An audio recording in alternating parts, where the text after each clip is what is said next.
sports fans, Coach Nick here, and welcome to B-Ball Breakdown. I went through last night's game between the Grizzlies and the Spurs, and I noticed something pretty interesting. In the plus-minus, Tony Allen was -6, even though he appeared to have had a good game. On the flip side, O.J. Mayo was a +4, even though he had a lousy shooting night.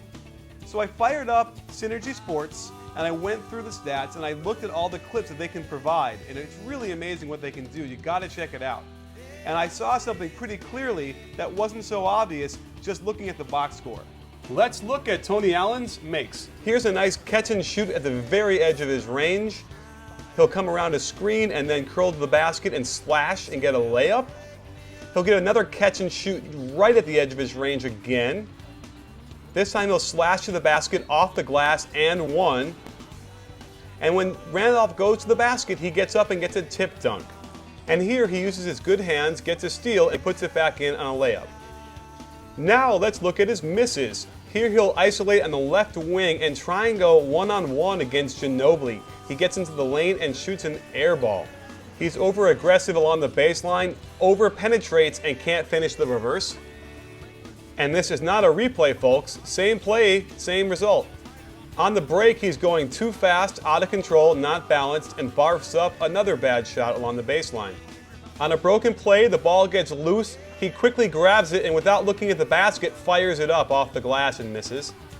And again, he's over-aggressive and tries to go 1-on-3 basically, and Duncan says no thank you. So you can see how cool Synergy is. I click on the box score, Tony Allen's field goal attempts, and I get a list of all of them, and I can see them all one after another in HD. It's really cool. So looking at that list of shots, you realize that Tony Allen took 7 shots in the first quarter. And when he really got going, it was almost 1 shot per minute. How are Gasol and Randolph going to get going when Tony Allen, of all people, is jacking up that many shots? He took 10 of his 13 shots in the first half alone. And that's a real problem. Now let's move on to O.J. Mayo's shots. Let me show you what I found out through that. The Grizzlies try and run sideline break all the time, so that's a good shot by Mayo in the corner. Even though it misses in the scramble, it's a jump ball and the Grizzlies get it back. Out of their offense, Mayo gets a nice down screen and shoots the ball without dribbling. Even though it misses, they were able to get a foul call on the Spurs. On the break, Mayo explodes to the hoop, and even though he misses it, it sets up Arthur for a tip. In the flow of their sideline break, they get a long upcourt pass, and Mayo finds a seam on the baseline and hits a nice jumper. Again on the break, off of a steal, Mayo goes right to the basket, and while he doesn't finish, it's a good strong take on balance. Another good shot that misses as they swing the ball around and find Mayo wide open in the corner. It's clear they call Mayo's number, and he's got it on his mind. He's going to shoot it no matter what, and it's a bad shot. And here's a nice little pick and roll on top. He pulls up on balance, easy, boom. While he may be feeling it right now, he takes another quick screen and jacks up a bad shot early in the shot clock. They're back in their offense. They go low post and then back out for a nice little 3. It just happens to miss. So are you feeling me? Can you see why all those shots by Allen were bad and all those shots by O.J. Mayo were good even though they missed? I hope so, but if it's still not clear, let me show you Tony Allen's turnovers. Watch how Tony Allen is going to get stuck in the corner and leave his feet to make a pass. It's not even the turnover that's the problem, it's what happens after the turnover. Boom shakalaka. How about an out-of-bounds play? He can't make the simple pass and they get a steal and another layup. Not even 30 seconds later, baseline out of bounds, he throws the ball away again right to Manu, who not only gets a layup, but he gets a foul called and one. And this play really killed me.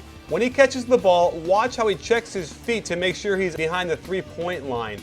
This dude shot .3 three-pointers a game all season. What's he thinking he's going to shoot a 3? And then he lowers his head, barrels Ginobili over, and gets an offensive foul and a turnover. So of course, steals get the headline first, and so he gets a beautiful steal right at half court and he gets a dunk out of it. And look how aware he is and sneaky on the weak side as he can step right in and get that steal and make a beautiful pass for a layup. Watch how he jabs his foot to stop the penetration and then still has enough momentum to get out to the shooter and force a miss. Another help and recover, jabs his foot, one pass away he gets to his man and forces another miss. And watch how he helps his teammates. On the penetration, he's going to step over and help him stop that, and then get back in position so that when Allen lowers his shoulder, he's there to take a charge.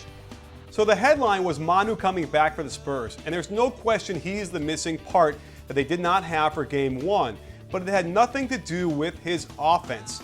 He did okay on the offensive end, nothing completely exciting, but it's his defense and the way he's always getting steals and forcing turnovers and helping his teammates. And that's something you cannot replace, and very few players have the ability like he does to make defensive plays.